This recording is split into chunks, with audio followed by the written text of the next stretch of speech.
Praise the lord. ఈరోజు దేవుని వాగ్దానము, మీరు వినువారు మాత్రమయ్యుండి మిమ్మును మీరు మోసపుచ్చుకొనకుండా వాక్య ప్రకారము ప్రవర్తించువారునై ఉండుడి. యాకోబు రాసిన పత్రిక 1వ అధ్యాయము 22వ వచనము. ప్రజలారా, యాకోబు ఈ విధంగా అంటున్నాడు, మీరు కేవలము దేవుని వాక్యము వినువారయుండి మిమ్మును మీరే మోసపుచ్చుకొనువారుగా కాక, వాక్యమును గ్రహించి అంగీకరించి వాక్యానుసారంగా ప్రవర్తించువారయుండుడి అని. ప్రజలారా, అపవాదికి ఈ లోకపు వారితో, దేవుని ఎరుగని వారితో పనిలేదు గాని, ఎందుకనగా వారు ఎలాగునో సాతాను పక్షమున ఉందురు కనుక.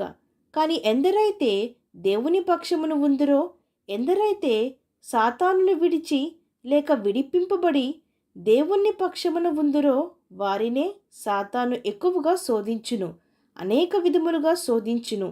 అనేక యుక్తులు కుయుక్తుల ద్వారా, మోసపూరితమైన ఆత్మల ద్వారా బహుగా వారు మోసగింపబడుదురు, శోధింపబడుదురు. కాబట్టి ఎప్పటికప్పుడు మన ప్రాణ, ఆత్మ, శరీరములను జాగ్రత్తగా రక్షించుకొనవలెను. మరలా మన యొక్క పాపస్థితికి దిగజారిపోక మన మనస్సాక్షిని సున్నితముగా కాపాడుకొనవలెను.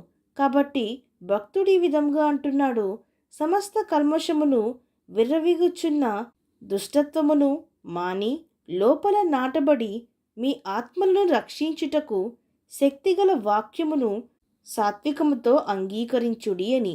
ప్రజలారా, వాక్యమును గైకొని హృదయంలో ఉంచుకొనుడి.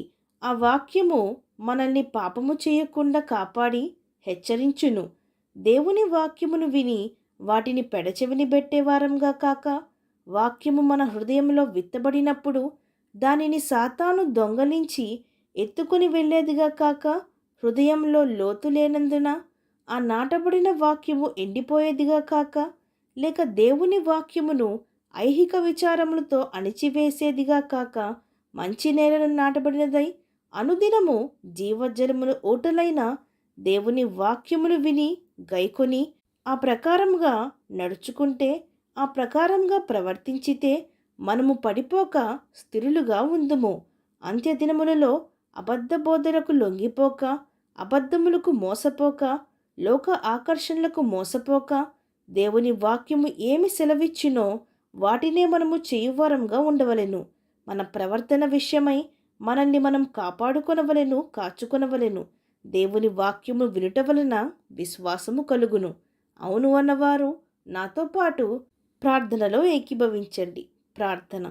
పరిశుద్ధుడా, ప్రేమగల తండ్రి, ఈరోజు మీరిచ్చిన ఈ వాగ్దానమును బట్టి మీకు స్తోత్రములు. దేవా, మరలా మమ్మును ఆ భయంకరమైన పాపపు ఊబిలోనికి లాగవల్లని సాతాను అనేక ప్రయత్నములు చేయుచున్నాడు. దేవా, మమ్మను రక్షించుము. మీ వాక్యము మా హృదయంలో ఏలుచుండనిమ్ము.